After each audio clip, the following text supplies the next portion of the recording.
आप हमारे भी लल्ला का नामकरण कर दो ना। पुत्री, ये क्या कह रही हो तुम? विनती कर रही हूँ, और मेरी जे आग्रह अस्वीकार मत ही करो। आप दोनों भाइयों का नामकरण एक साथ हो जाएगा।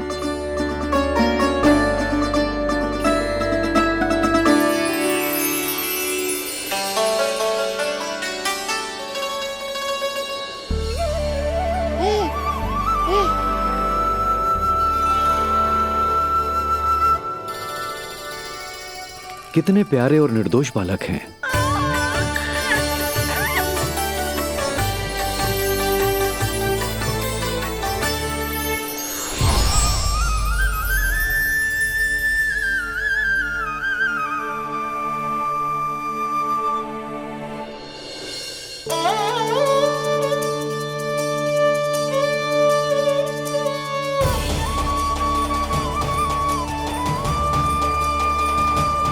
इन दोनों को देखकर गुरुदेव की आंखों में आंसू क्यों आ गए?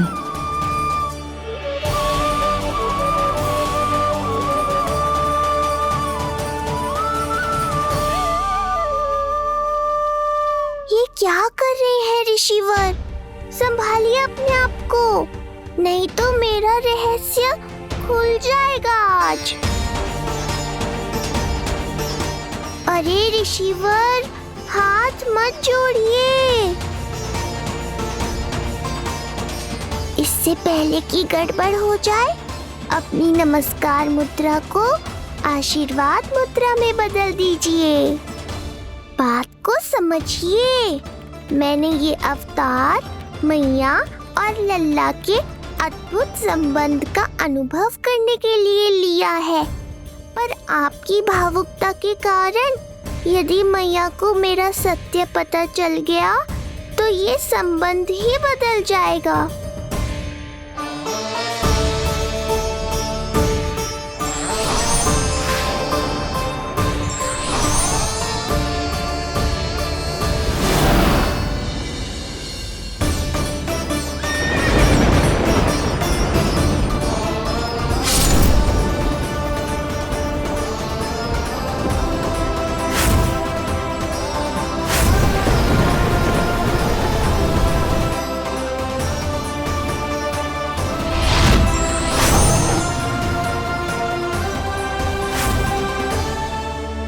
अब आप सब कुछ जान चुके हैं ऋषिवर, इसलिए अब मेरे सामने हाथ जोड़कर मेरे सत्य को उजागर मत कीजिए। अपने शिष्य वसुदेव के पुत्र के रूप में मुझे आशीर्वाद दीजिए।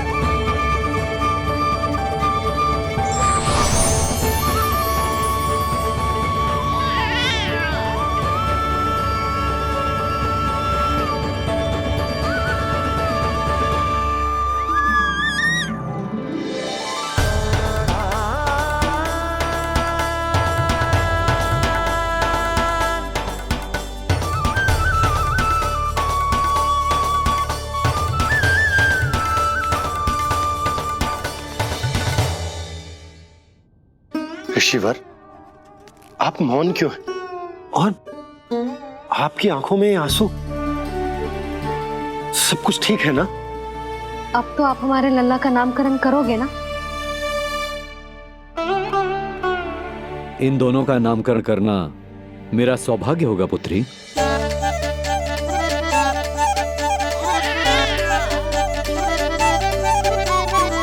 परंतु ये गोपनीय रूप से करना होगा।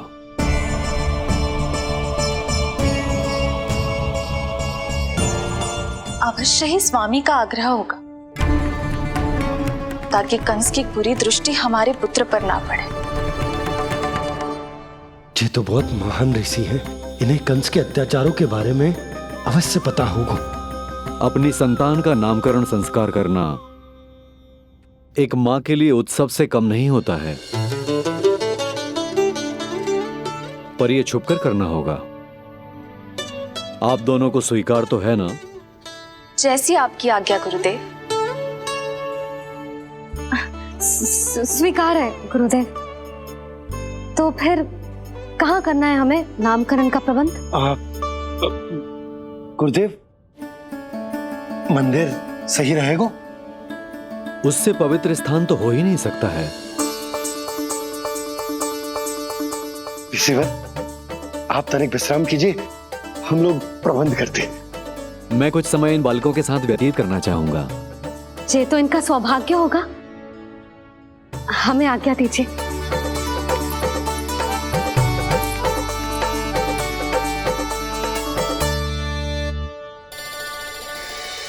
प्रभु, स्वयं भगवान होकर भी आपको बंदी गृह में जन्म लेना पड़ा।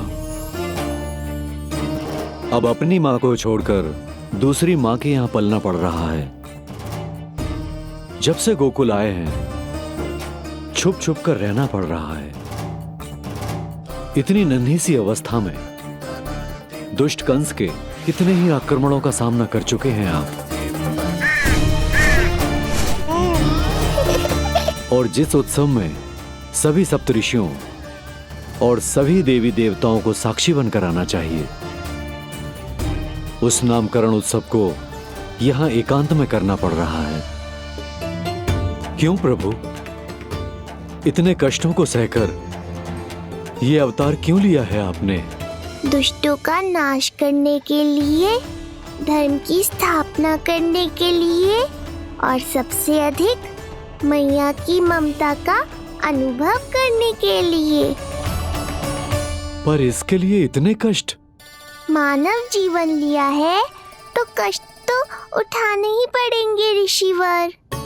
मानव जीवन की आंच जला रही है, फिर भी आप मुस्कुरा रहे हैं प्रभु। ये कैसा अनोखा अवतार है।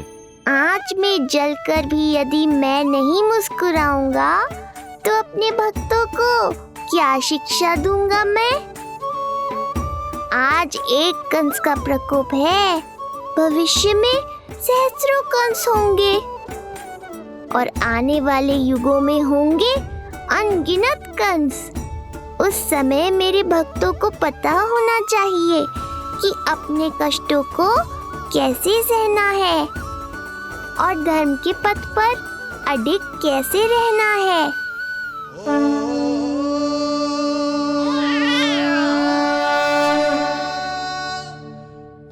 आप धन्य हैं प्रभु। देखा अस्ति, जब सिंह दहाड़ता है तो वन के सभी जीव जंतु इकट्ठे हो ही जाते हैं। वो सब जो मेरा विश्वास पात्र होने का अधिकार और ये सिंहासन पाना चाहते हैं, सामने आए। बुद्धि के बिना बल अपंग होता है महाराज, और मेरे पास बुद्धि और बल दोनों हैं। आप केवल आदेश दीजिए किसका संहार करना है।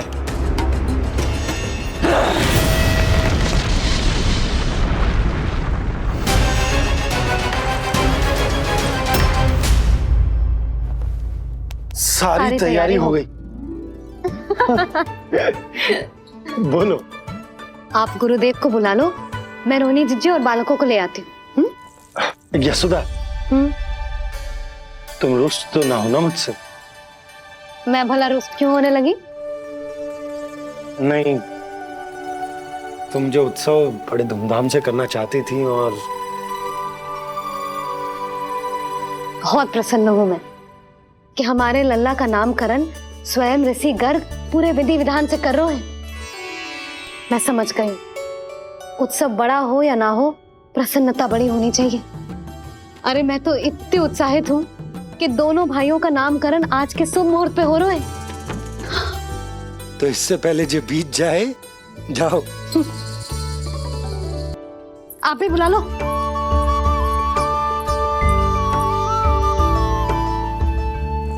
यहाँ सब के सब एक से बढ़कर एक है, तो फिर अपने कार्य के लिए किसका चुनाव सबसे पहले करूं? मेरा सामर्थ्य तो आपने अभी तक देखा ही नहीं महाराज। चुटकी बजाकर शत्रुओं का विनाश कर सकता हूं मैं।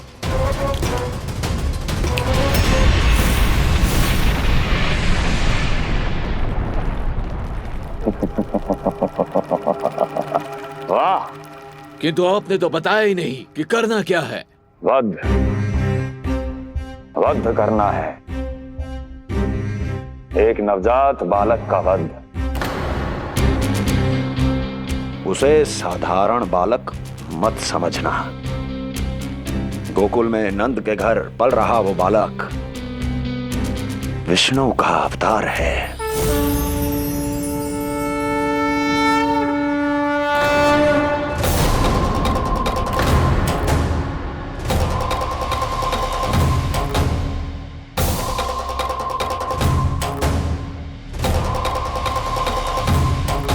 क्या हुआ? इतना सन्नाटा क्यों छा गया? क्षमा कीजिए महाराज, पर मैं नन्हे बालकों के साथ हिंसा नहीं करता। विष्णु अवतार बड़ा छलिया है महाराज, मैं उसका मुख भी नहीं देखना चाहता।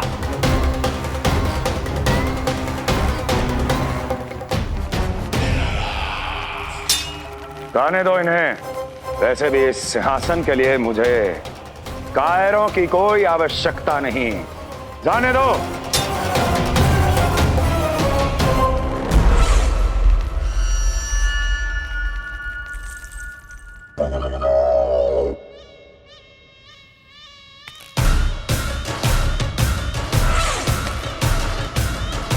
दुर्जय, क्या कहा था मैंने कहा था केवल वही आए जिनके हृदय में साहस का ज्वालामुखी धधकता हो, जिनकी तलवारें पर्वतों का सीना चीरने के लिए व्याकुल हो, जिनकी संकल्प शक्ति इतनी दृढ़ हो कि वो मृत्यु से टक्कर ले जाए। वही होगा इस सिंहासन का असली अधिकारी। महाराज,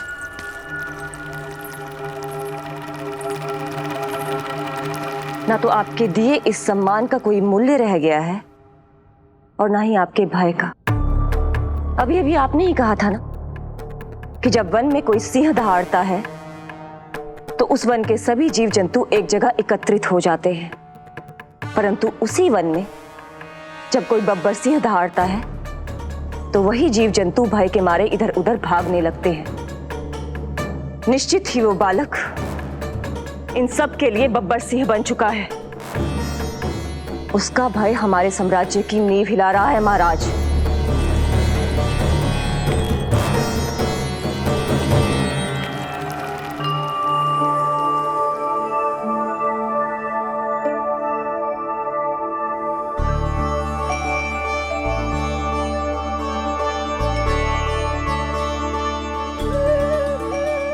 हे नारायण, मेरा मार्गदर्शन कीजिए।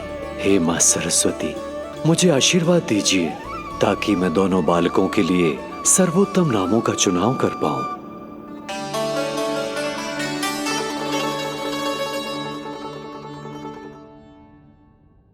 आपके पुत्र को बड़े भाई के कर्तव्य का निर्वाह करना है और इस दायित्व को प्रभु श्री राम से अच्छा किसने निभाया है? जैसा अटूट संबंध उनका अपने भाइयों के साथ था, मैं श्री नारायण से प्रार्थना करता हूं कि वैसा ही प्रेमपूर्ण संबंध इसका भी अपने छोटे भाई के साथ हो।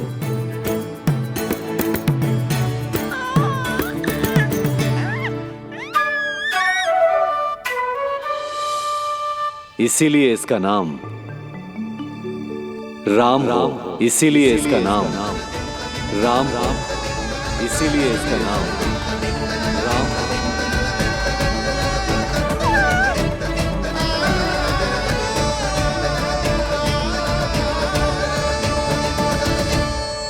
बड़े भाई में आदर्श, न्याय, संकल्प बल के साथ साथ शारीरिक बल भी होना चाहिए। मैं देख पा रहा हूं ये बालक इन सब बलों के लिए जाना जाएगा। इसलिए जो नाम इसके व्यक्तित्व के लिए सबसे उचित है वो है बलराम। बलराम, बलराम।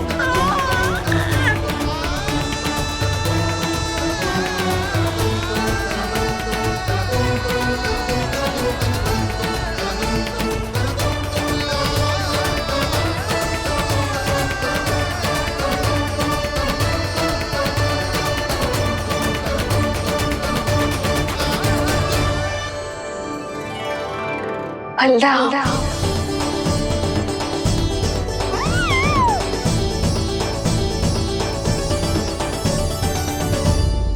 तो फिर उसका नाम बल राम रखना। कैसा अद्भुत संयोग है रिसीवर। जब इसके जन्म की सूचना देने मैं वसुदेव भैया के पास मथुरा गया था, तब उन्होंने भी यही नाम रखा था, बलराम। ये संयोग नहीं, नारायण की इच्छा है नंदराज। बलराम से अधिक उपयुक्त नाम इस बलराम के लिए कुछ और हो ही नहीं सकता है। पर मैं तो दाऊ कहकर ही बुलाऊंगा इन्हें, बलदाऊ।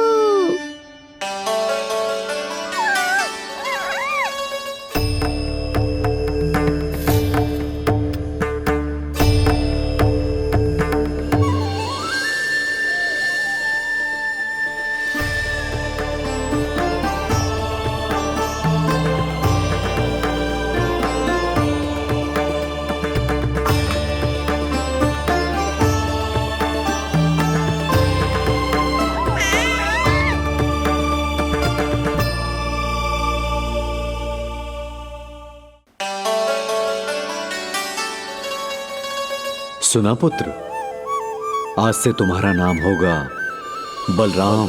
बलराम बलराम।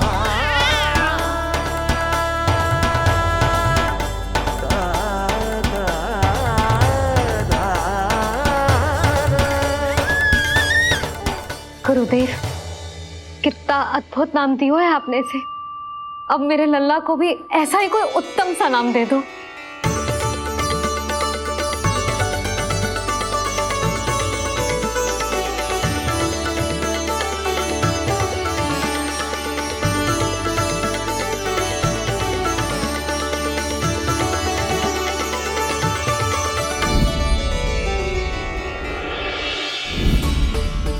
ये कठिन दायित्व आपने ही मुझे सौंपा है प्रभु, इसे निभाने की क्षमता भी आप ही दीजिए।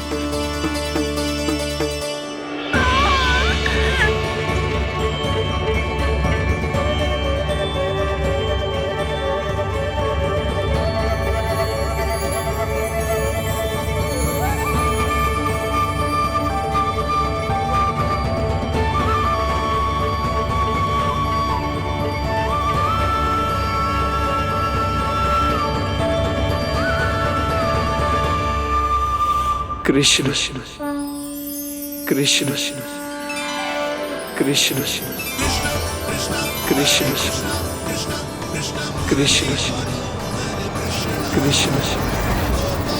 कृष्ण कृष्ण।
कृष्ण कोई साधारण शब्द नहीं है, ये अनेक विशेषताओं से भरा हुआ है। क बना है कमलकांत से, अर्थात वो जो श्रीपति विष्णु जैसा हो।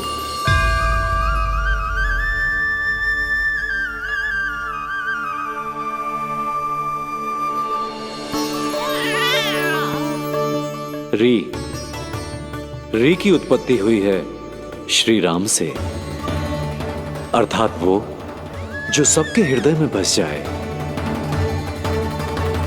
श ऐश्वर्य के स्वामी विष्णु के लिए, अर्थात वो जो समृद्धि लेकर आए।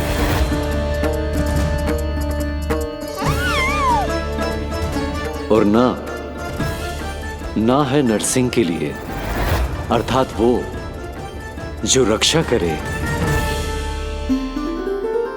और अंत में आकार की मात्रा सूचक है अग्निदेव का, अर्थात वो जो स्वयं तप कर सबको पवित्र कर दे।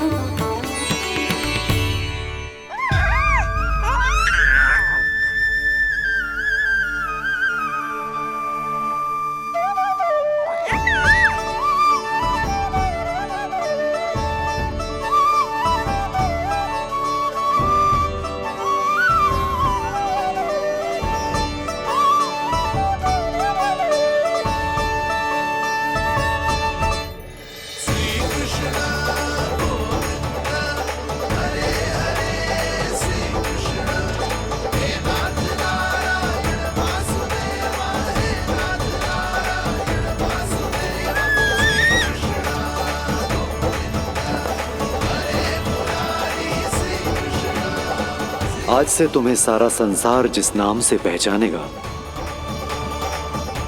वो नाम है कृष्ण। वो नाम है कृष्ण। वो नाम है कृष्ण। वो नाम है कृष्ण। कृष्ण कृष्ण कृष्ण कृष्ण कृष्ण कृष्ण कृष्ण कृष्ण कृष्ण कृष्ण कृष्ण कृष्ण कृष्ण।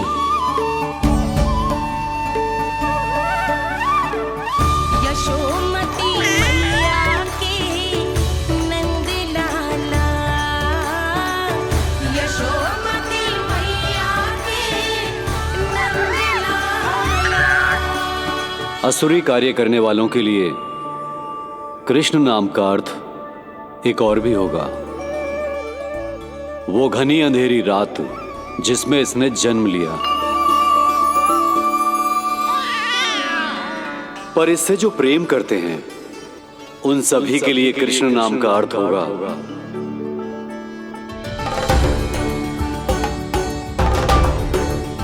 अतुलनीय सुंदरता और अथाह प्रेम।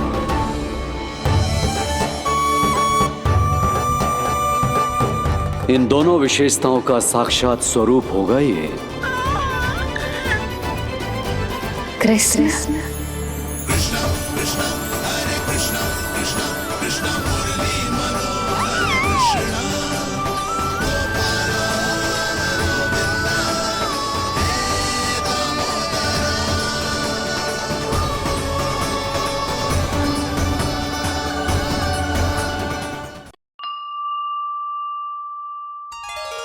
कृष्ण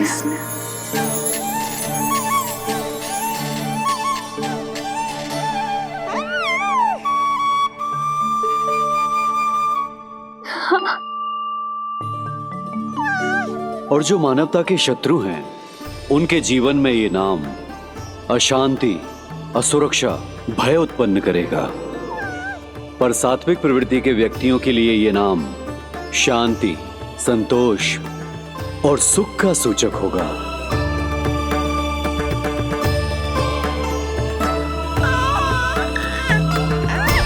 कृष्ण कृष्ण कृष्ण। कहां से आ रही है ये ध्वनियां?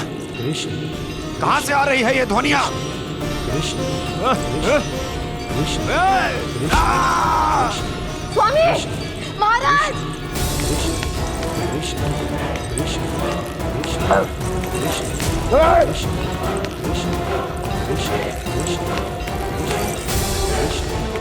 कैसी ध्वनि महाराज?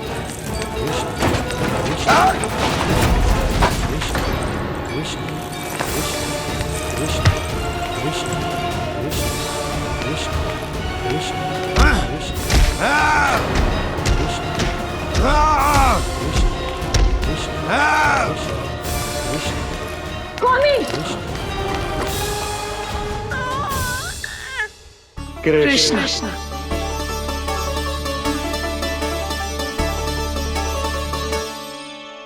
कृष्ण,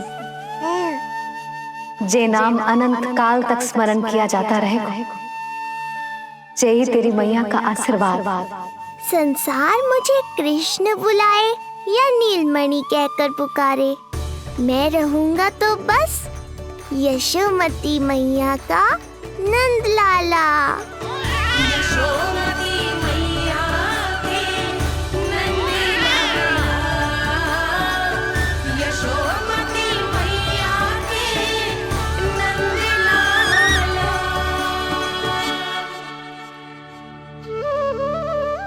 गुरुदेव, आपने मेरे लल्ला को इतना प्यारा नाम दिया है, उसके लिए आपका बहुत बहुत धन्यवाद। एक बार गोपियों को पता चलेगा तो देखना कैसे रटने लगेंगी मेरे लल्ला का नाम। इससे पहले कि आप सब बाहर जाकर किसी और को बताएं, एक कर्मकांड शेष है। नामकरण के बाद पिता को आशीर्वाद के रूप में कुछ न कुछ उपहार बालक को अवश्य देना चाहिए।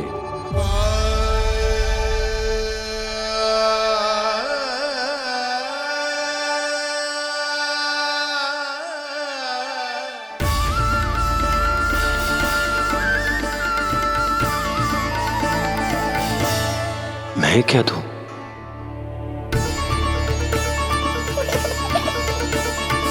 वासुदेव मेरे शिष्य हैं और उनकी अनुपस्थिति में यह दायित्व मैं निभाऊंगा।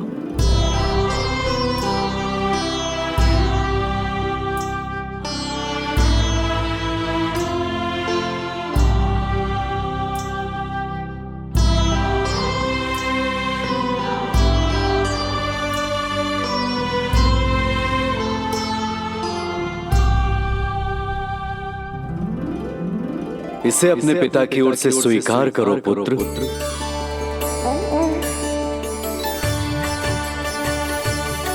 कल्याण हो।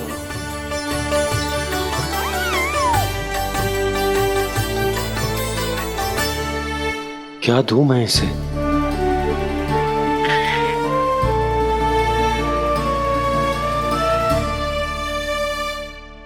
आप सोच क्या रहे हो? आशीर्वाद दो ना अपने कृष्ण को। अच्छा, सोच रहा हूं कि लल्ला को क्या दूं?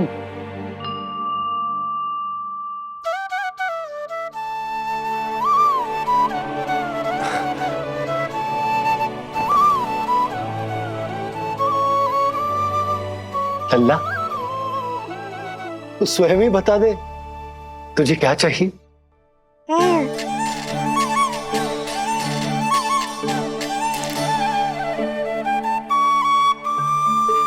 देखो जी, लल्ला ने ही आपकी उलझन समाप्त कर दी।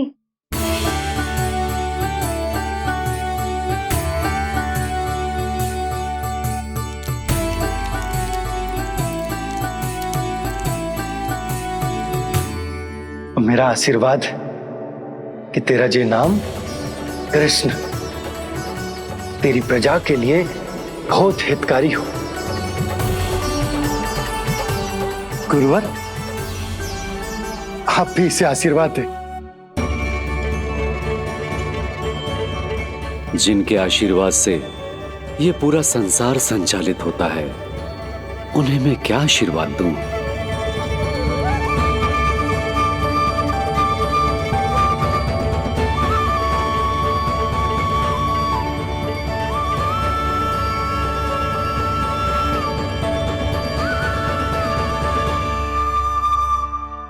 आपने तो मुझे मेरा नाम दिया है ऋषिवर।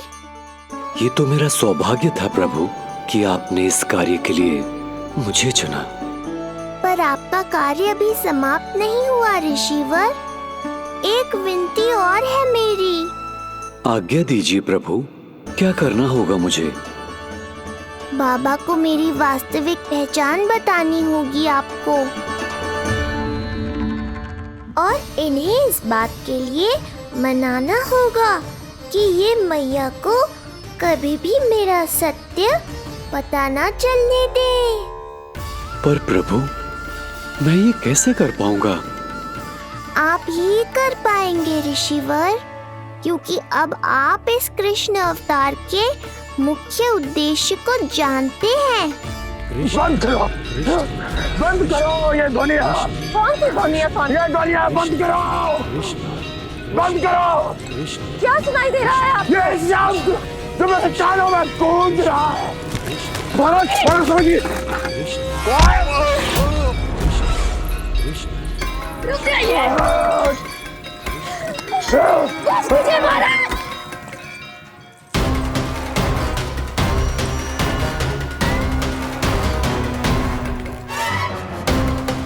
आप भूल रहे हैं कि आप मथुरा नरेश है, कंस है आप। और किसी भी व्यक्ति, वस्तु या घटना से महाराज कंस इतने व्यथित नहीं हो सकते कि वो सुदबुद खो बैठे। स्वयं को संभालिए महाराज। बंद हो गई, बंद हो गई, बंद हो गया वो स्वर, बंद हो गई वो ध्वनि। रात्रि, यूं मत सोचना कि मैं तुम्हें सुन नहीं रहा था। तुम सत्य कह रही हो। मैं कंस हूं। किसी भी व्यक्ति, वस्तु या घटना से व्यथित नहीं हो सकता। दुर्जन, जी महाराज, इस सिंहासन को पुनः स्थापित करो।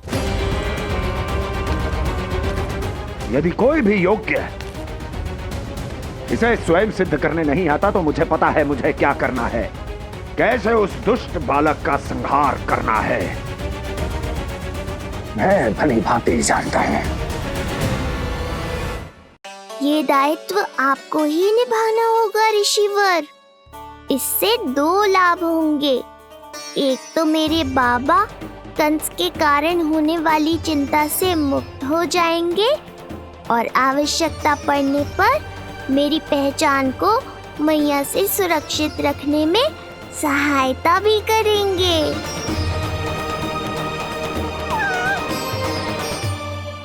नंदराज, अब बलराम और कृष्ण दोनों को भूख लग गई होगी।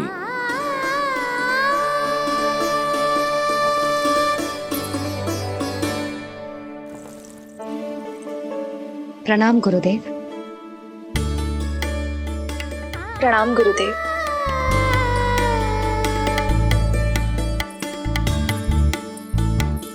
गुरुदेव, अब आप भी विश्राम कर लीजिए। नहीं नंदराज, मुझे शीघ्र ही मथुरा पहुंचना है। राजा वासुदेव और रानी देवकी मेरी प्रतीक्षा कर रहे होंगे।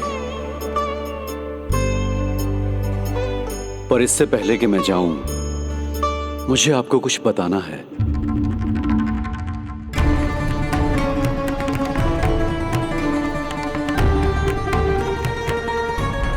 गुरुदेव, आपके ललाट पर बल पड़ गए। सब कुछ ठीक तो है ना?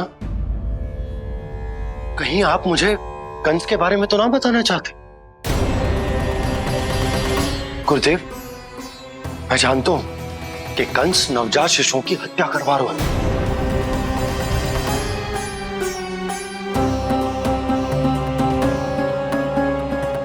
कंस नहीं, कृष्ण के बारे में कुछ कहना है मुझे।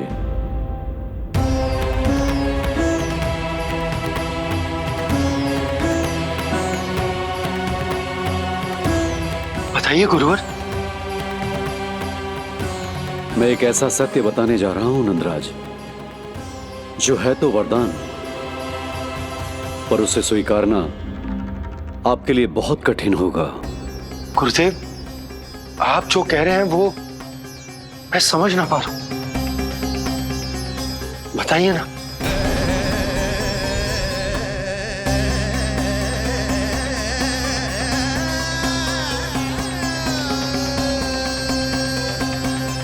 बताइए ना गुरुवर।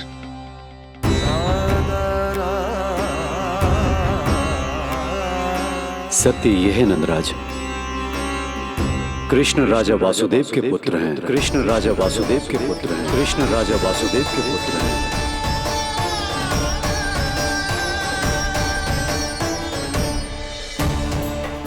और वो कोई साधारण बालक नहीं है, स्वयं श्री हरि विष्णु के अवतार हैं। और वो कोई साधारण बालक नहीं है, स्वयं श्री हरि विष्णु के अवतार हैं।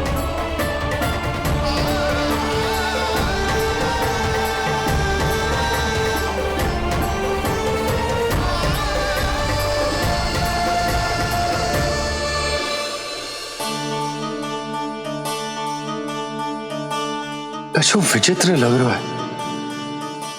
कौन हो तुम? मैं हूं श्री विष्णु का अवतार। कैसे संभव है गुरुदेव? वो तो नन्हा सा बालक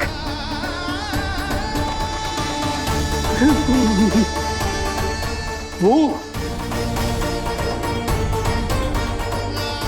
श्री नारायण का अवतार कैसे हो सकता है? और गुरुदेव आप ये सोच भी कैसे सकते हैं कि वो मेरा लल्ला वसुदेव भैया का पुत्र है? यही सत्य है नंदराज। पिछले जन्म में मिले वरदान का फल है ये।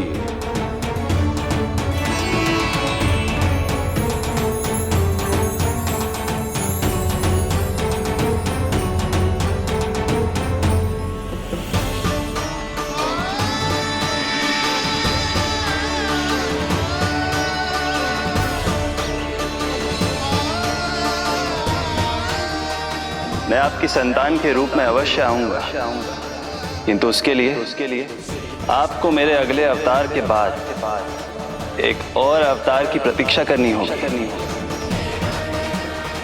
क्योंकि अगले जन्म के लिए मैं पहले ही ये वरदान माता देवकी को दे चुका हूं। इस समय मैं विवश हूं, किंतु मैं आपको वचन देता हूं, आपकी संतान बनकर अवश्य आऊंगा। प्रभु, श्री हरि को अपने सामने देखकर मेरी व्याकुलता का बांध टूट गया है। 2 जन्म बहुत बड़ा समय होता है स्वामी। अपने पुत्र के रूप में हरि को गोद में खिलाने के लिए अब मैं और 2 जन्मों तक प्रतीक्षा नहीं कर सकती। धरा!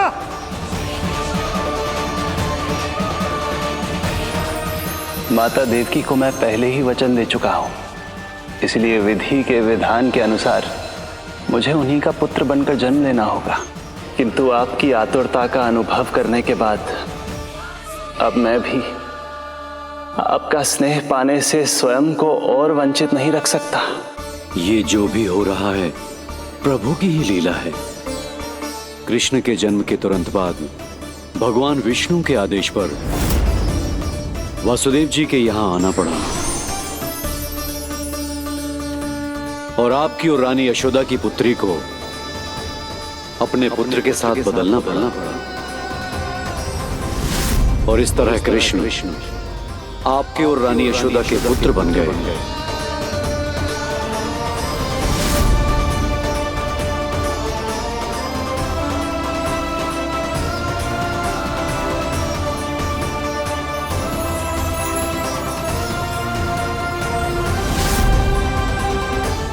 आपने सही कही थी गुरुदेव। जिस सुनने में तो वरदान ही लगता, पर इसे स्वीकार करना उतना ही कठिन। जब यशोदा को इस बात का पता चलेगा तो उसे कैसा लगेगा? अपने नाम का अर्थ अच्छे से सुनो है ना तूने? उसका हर एक अक्षर भगवान श्री नारायण से संबंधित है, जैसे उन्हीं का स्वरूप है तू। बस मैया, ये सत्य आपसे छुपा रहे, इसी कारण बाबा के लिए ये जानना आवश्यक है। फिर चाहे इसे स्वीकार करना उनके लिए कितना भी कष्टदायक क्यों ना हो। नहीं नंद, ये सत्य उन्हें आप नहीं बताएंगे। स्वयं प्रभु ने मुझसे कहा है किसी और प्राणी को इसके बारे में भनक तक नहीं लगनी चाहिए, और रानी यशोदा को तो बिल्कुल नहीं। गुरुवर, कंस के आक्रमणों की जानकारी यशोदा से पहले ही छुपाकर रखना कठिन था। अब इतना बड़ा सत्य मैं यशोदा से कैसे छुपाऊंगा? आपको छुपाना ही होगा नंदराज, यही प्रभु की इच्छा है।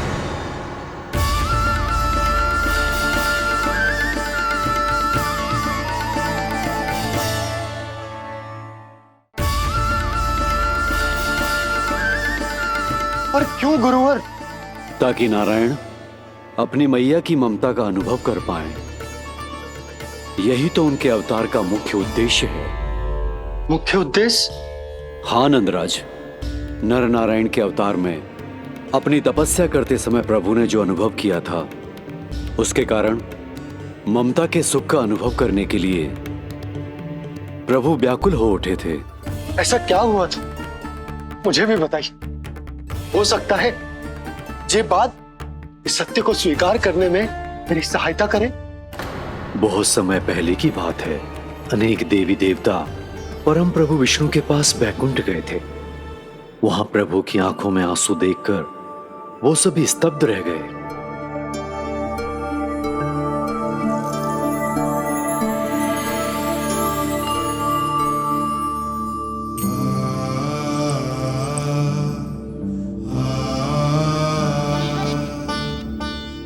प्रभु, आपकी आंखों में आंसू?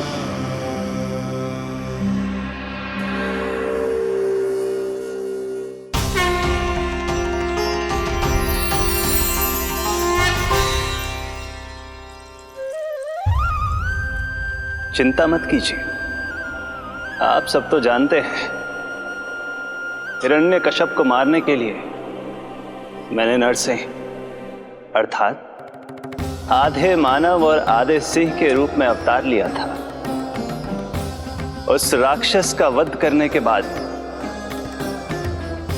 नर और सिंह दोनों भागों ने अलग अलग होकर नर और नारायण के रूप में पुनः जन्म लिया।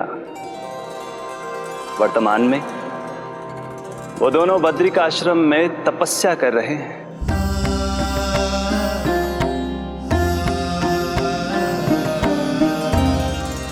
आज उन दोनों ने कुछ ऐसा देखा जिसने मुझे भी भावुक कर दिया।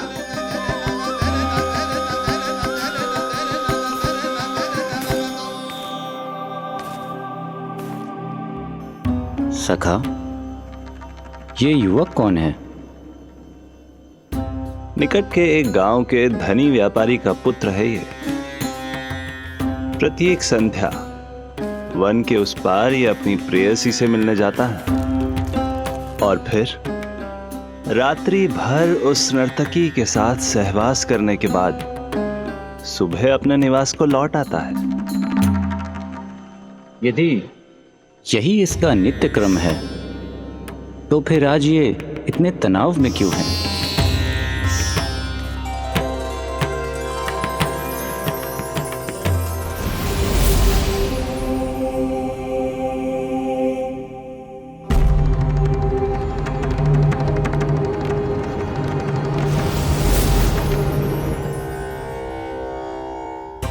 कल रात्रि प्रेम क्रिया के मध्य उस नर्तकी ने इससे पूछा, ये सबसे अधिक प्रेम किससे करता है? जब इसने कहा तुमसे, तो वो बोली, तुम्हें अपने प्रेम को सिद्ध करना होगा।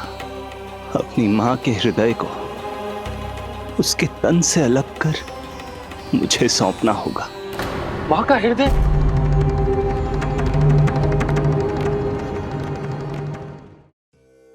फिर क्या हुआ प्रभु? वो लाया अपनी मां का हृदय? ये जिज्ञासा यक्ष प्रश्न बनकर पूरे दिन नर और नारायण के मस्तिष्क में कौंधती रही। उन्होंने संध्या होने तक वहीं नदी किनारे प्रतीक्षा करने का निर्णय लिया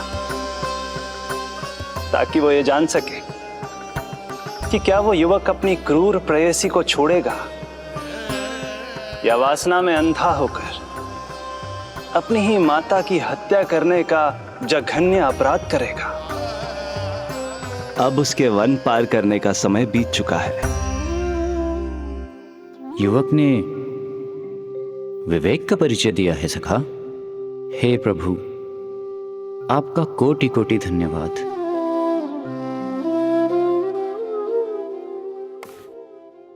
सखा,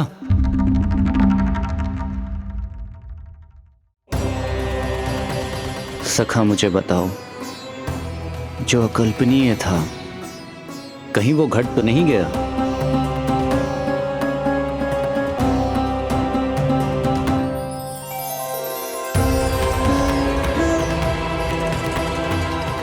जब इस युवक की मां को इसकी प्रेयसी की क्रूर मांग के बारे में पता चला तो जो उसने किया वो इस समस्त संसार में केवल एक मां ही कर सकती है।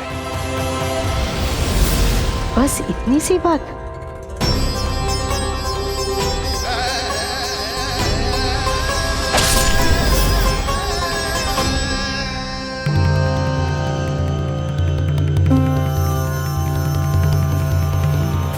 संभाल के मेरे बेटे, कहीं चोट ना लग जाए तुझे। संभाल के मेरे बेटे, कहीं चोट ना लग जाए तुझे। संभाल के मेरे बेटे, कहीं चोट ना लग जाए तुझे। ये तो उसकी मां की पुकार है। मां, मैंने क्या कर दिया मां?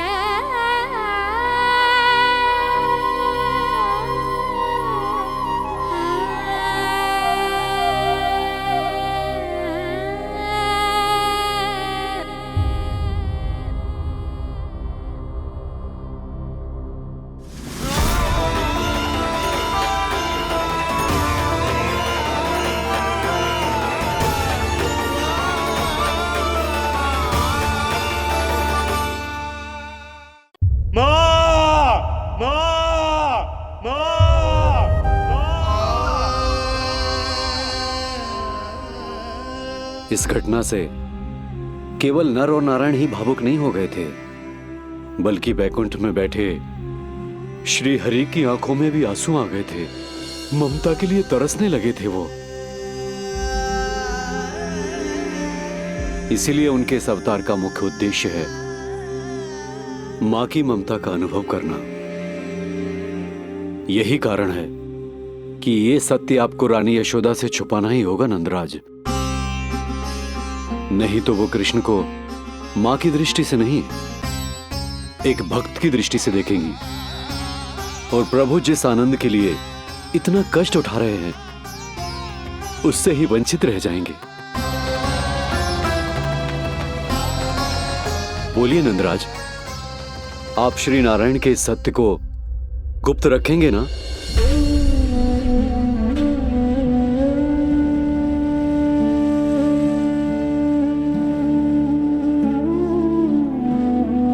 प्रभु ने मुझे कैसी दुविधा में डाल दिया है गुरु। यशोदा से तो ये सत्य मैं छुपा भी लूंगा, परंतु स्वयं से कैसे छुपाऊंगा? और बाबा होने को सुख, उसको अनुभव कैसे कर पाऊंगा? जो हो रहा है और जो भी होता है सब उनकी ही इच्छा से होता है नंदराज। इसलिए आगे का मार्ग भी वही दिखाएंगे। अब मैं चलता हूं नंदराज। राजा वसुदेव और रानी देवकी नामकरण के बारे में जानने के लिए व्याकुल हो रहे होंगे।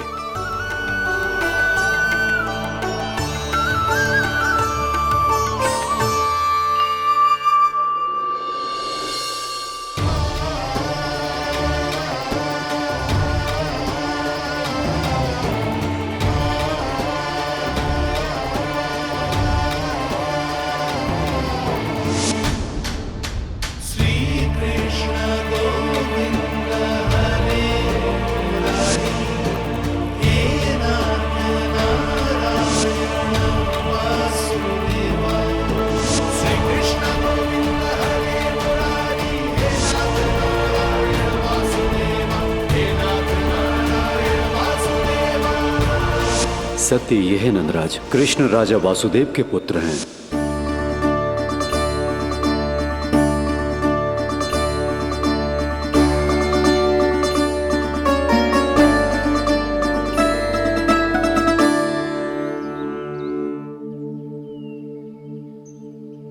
नंदराज,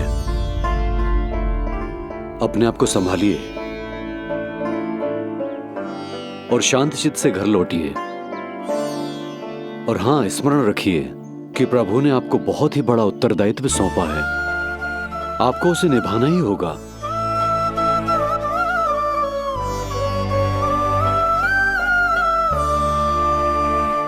प्रभु आपको शक्ति दे।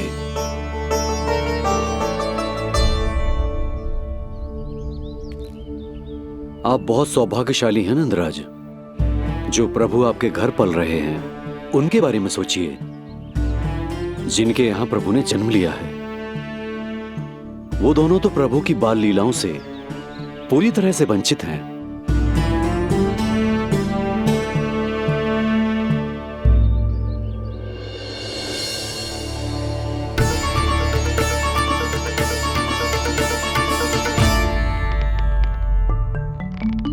कहाँ रह गए तेरे बाबा लल्ला? जो आए क्यों ना अब तक?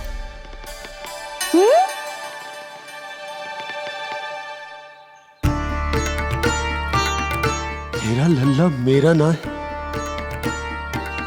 वो तो मेरे आराध्य नारायण का अवतार, और ये बात मुझे यशोदा से छुपानी।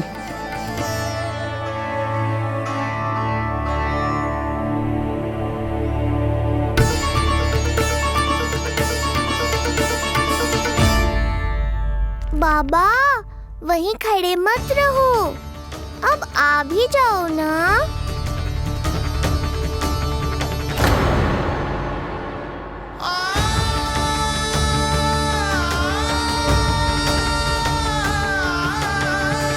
एक पग भी आगे बढ़ाने का साहस ना हो रो मेरा। हे प्रभु, आप ही बताओ, अपने आराध्य को, अपने इष्ट देव को अपने लल्ला के रूप में कैसे देख पाऊंगा मैं? मैं जानता हूँ बाबा, ये बहुत कठिन है, पर भीतर तो आओ।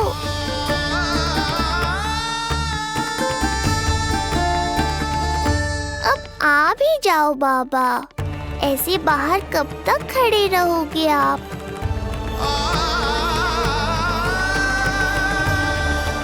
बस बाबा, बस आ जाओ भीतर, आ जाओ, आओ ना, आओ ना।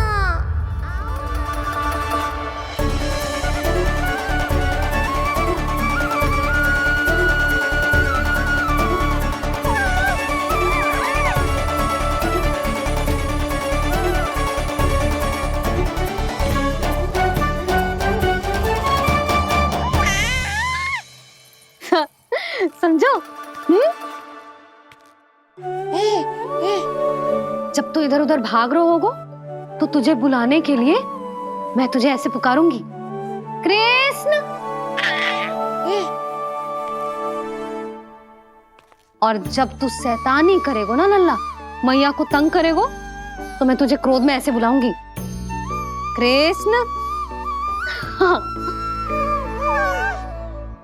इसे सत्य पतो ना है, इसीलिए कितनी अच्छी तरह से मैया होने का कर्तव्य निभा रही है।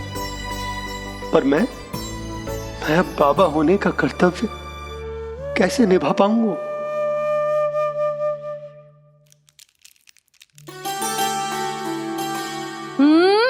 सावधान।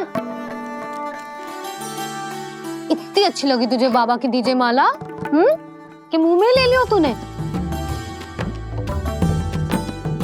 मुंह में लेने की वस्तु ना है लल्ला। जैसे यशोदा आपको एक मैया की तरह सीख दे रही है, मैं आपको बाबा की तरह शिक्षा कैसे दे पाऊंगा प्रभु?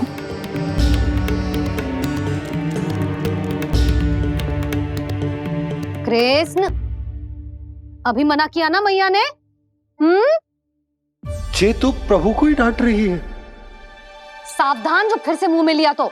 यशोदा, तुम्हें पता भी है तुम किस पर क्रोधित हो रही? हाँ, अपने लल्ला पर। और किस पर? मेरे कहने का अर्थ ये है कि तुम्हें सच में पता भी है जे कौन है? स्वयं प्रभु ने मुझसे कहा है किसी और प्राणी को इसके बारे में भनक तक नहीं लगनी चाहिए, और रानी यशोदा को तो बिल्कुल नहीं, और रानी यशोदा को तो बिल्कुल नहीं, और रानी यशोदा को तो बिल्कुल नहीं। यही कहना चाहते हो ना आप कि मैं गोकुल के राजकुमार को डांट रही हूँ? अरे पर मैया और बाबा का स्थान तो हर पद से ऊंचा होता है ना जी। माँ और बाबा को तो अधिकार होता है ना प्रेम करने का भी और भूल पर डांटने का भी। बस यही बात आपको समझनी है बाबा, फिर सब पहले जैसा हो जाएगा। मैं समझ तो हूँ पर ये विचार के ये केवल हमारा पुत्र ना है, ये स्वयं नारायण का अवतार भी है, इसे अपने मन से निकाल ना पा रहा हूं मैं। ओहो, आपको समझाना तो मैया को संभालने से भी अधिक कठिन है बाबा। लल्ला, अरे लल्ला। जशोदा जी, आपने हमें नामकरण के लिए ना बुलायो। कोई बात ना है, लेकिन ये तो बताओ कि लल्ला का नाम क्या रखो है? हाँ भाभी बताओ ना। हाँ जीजी, अब और प्रतीक्षा ना हो रही हमसे। इसका नाम रखो है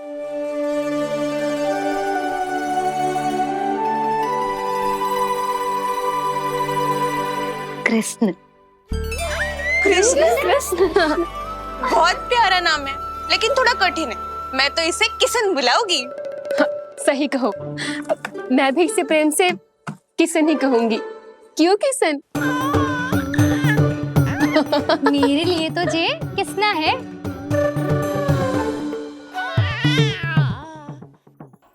क्या कर रही हैं ये सब? बाबा, इन सब के लिए मैं केवल कृष्ण हूँ, भगवान नहीं। बस अब आप भी शीघ्र ही समझ जाओ ना ये। अरे तुम सब। हाँ हाँ, बुरा मुझे भी लग रहा है जो सारी की सारी पहले ही दिन मेरे लल्ला का नाम बिगाड़ रही है। किंतु इसमें भी इन सब का प्रेम ही छुपा है, और हम सब तो प्रेम से भगवान को भी प्यारा सा नाम दे देते हैं, है ना? हाँ। सत्य तो ये है कि कृष्ण नाम बहुत अच्छा है, किंतु मैं भी अपने लल्ला को प्रेम का नाम देना चाहती हूँ। कान्हा बुलाऊंगी इसे, कान्हा बुलाऊंगी इसे, कान्हा बुलाऊंगी इसे।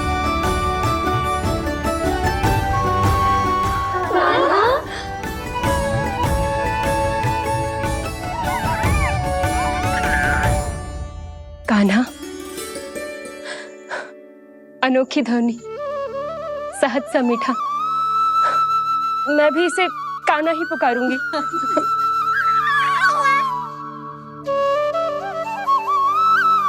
आप भी बुलाओ ना इसे। आप एक बार बुलाकर तो देखो, झट से पलट कर देखेगा आपको ये हमारा नटखट कान्हा। प्रभु, ये सब आपका सत्य ना जानती, पर मैं जानता हूं। अब इस मुख से आपका नाम केवल भक्ति भाव से ही निकल सकता है, वात्सल्य भाव से ना। जी की लल्ला का भी तो नामकरण हुआ था ना अपने लल्ला के साथ। हाँ भाभी, क्या नाम रखा गया है इसका? हाँ, बताओ ना। हाँ भाभी, बोलो ना, बोलो ना, बताओ ना जीजी। ना देखो, एक मैया से उसके लल्ला का नया नाम बताने का आनंद मैं ना छीन सकती। यदि तुम सबको कान्हा के दाऊ का नाम जानना है तो चलो सबके सब रोहिणी जीजी के पास। हाँ, सही कहो, सही कहो। मैं अभी आई। हाँ,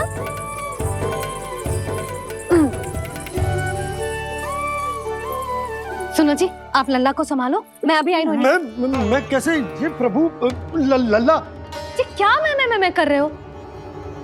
क्या हो गया आपको? मैं शीघ्र ही आ जाऊंगी। यशोदा, मुझसे दूर कब तक रहोगे बाबा?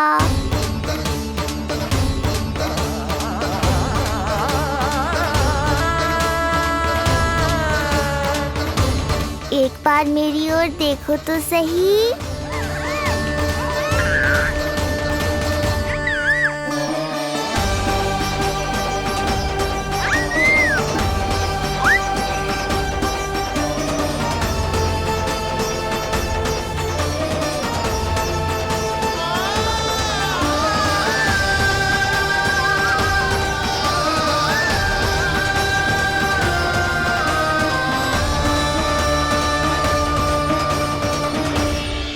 प्रभु, मुझे दुविधा में डालकर आप मुस्कुरा रहे हो। ये कैसी परीक्षा है?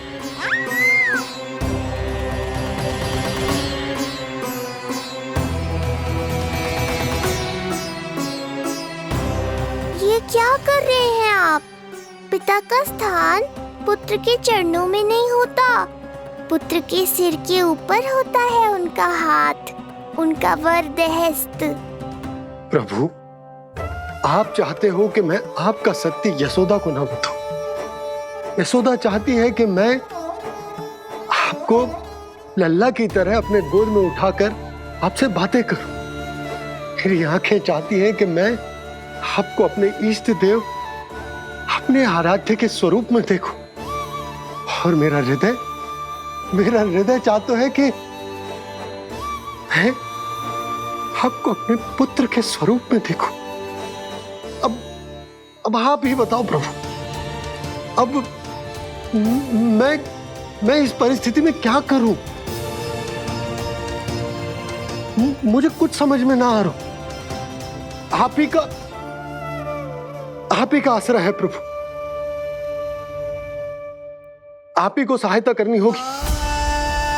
आप ही बताइए कि किस प्रकार एक भक्त अपने भगवान को अपने लल्ला के स्वरूप में देखे,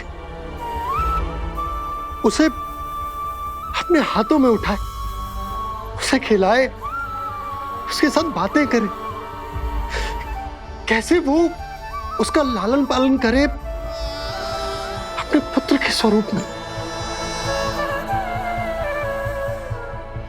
प्रभु, मुझे कुछ समझ में ना आ रहा। सहायता करो प्रभु। चिंता मत कीजिए बाबा, आपके सभी प्रश्नों का उत्तर शीघ्र ही मिलेगा आपको।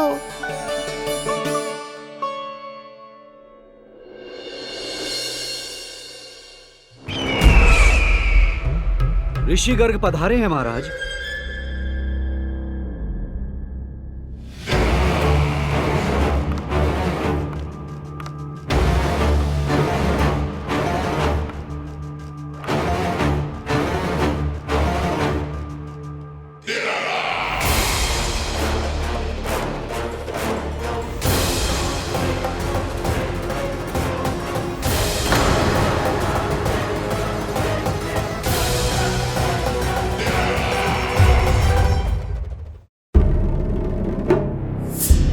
तो महान मथुराधीश कंस के दरबार में ऐसे सम्मान होता है ऋषि मुनियों का? नहीं ऋषिवर, ये तो केवल एक उदाहरण है कि कैसे एक विष्णु भक्त का सम्मान नहीं किया जाना चाहिए। तब तो अच्छा ही है। मैं यहां तुमसे सम्मान की अभिलाषा लेकर नहीं आया हूं। मैं यहां देवकी और वसुदेव से भेंट की इच्छा लेकर आया हूं। क्यों? मेरे विरुद्ध कोई षड्यंत्र रचना चाहते हो? जो सदैव दूसरों के विरुद्ध षड्यंत्र करता है, उसका संपूर्ण जीवन इसी भ्रम में बीतता है कि सारा संसार उसके लिए षड्यंत्र कर रहा है। परंतु अन्य व्यक्तियों के पास इससे भी अत्यधिक महत्वपूर्ण कार्य होते हैं करने के लिए। यह महत्वपूर्ण कार्य करने की आपकी यह इच्छा इस दरबार में पूर्ण नहीं होगी ऋषिवर।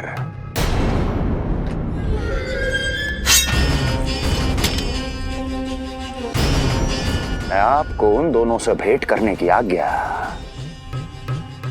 नहीं दूंगा। कैसे रोकोगे मुझे? कैसे? बड़ा ही विचित्र प्रश्न है, किंतु इसका उत्तर बड़ा ही सरल है ऋषिवर।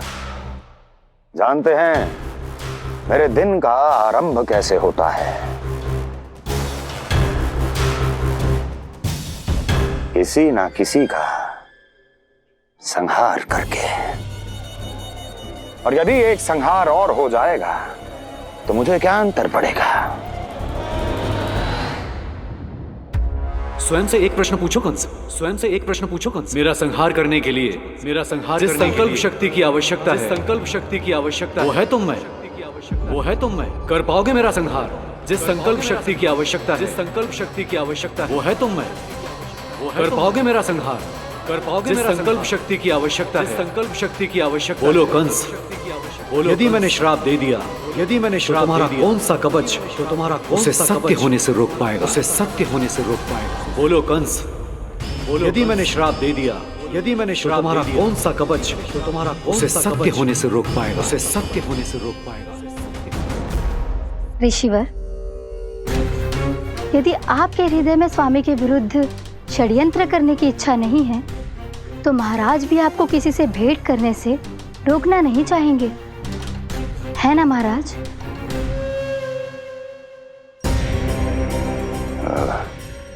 हाँ,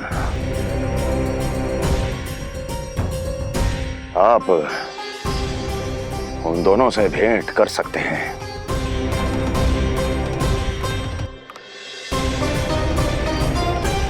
दुर्जन, इन सब पर दृष्टि रखो।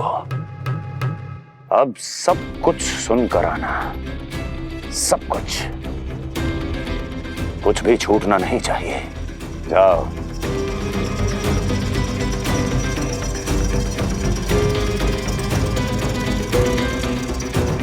लगता है प्राप्ति राजकार्य सीख रही है मुझसे।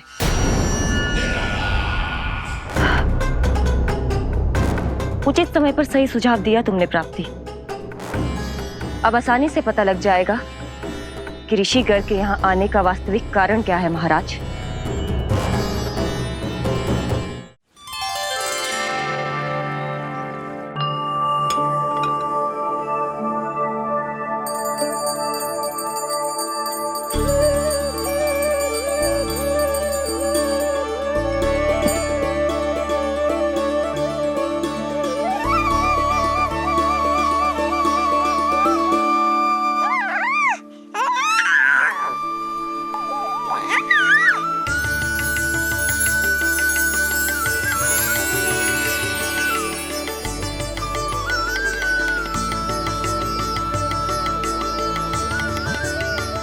स्वयं नारायण मेरे घर में है तो ये फूल उनके चरणों में क्यों चढ़ा रहा हूं?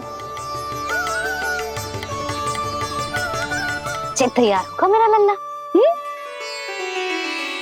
किंतु बुरी दृष्टि वाला टीका लगाना तो भूल ही गई तेरी मैया।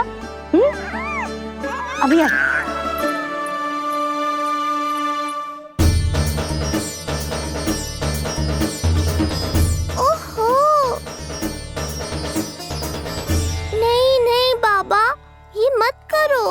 मैया आ रही है, उन्हें पता चल जाएगा।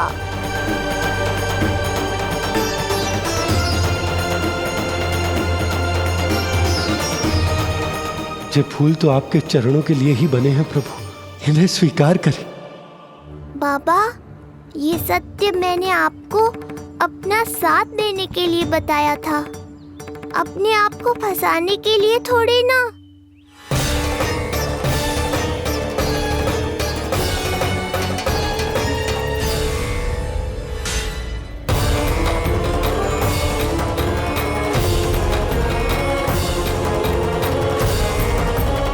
नारायण नारायण। प्रणाम पंडित जी। नंदराज जी, रानी जी, बिटिया के पांव भारी थे ना, तो सेलिवाने समधियाने चला गया था, वहां कुछ अधिक ही समय लग गया। आज वापस आया तो पता चलो कि स्वयं गर्ग ऋषि ने लल्ला का नाम रखो है, सो मिलने चला है। क्या नाम मिलो है इसे? उन्होंने लल्ला का नाम कृष्ण रखो है, उन्होंने लल्ला का नाम कृष्ण रखो है।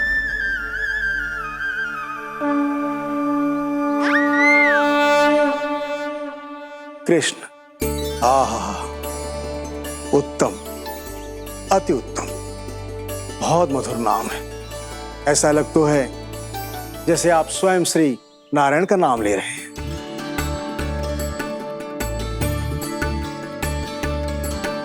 स्थिति को और गंभीर मत बनाओ पंडित जी। आपको तो बाबा के प्रश्नों का उत्तर देना है। एक बार मेरी ओर देख लो, आपको स्वयं ही पता चल जाएगा कि आपको इस समस्या को कैसे सुलझाना है।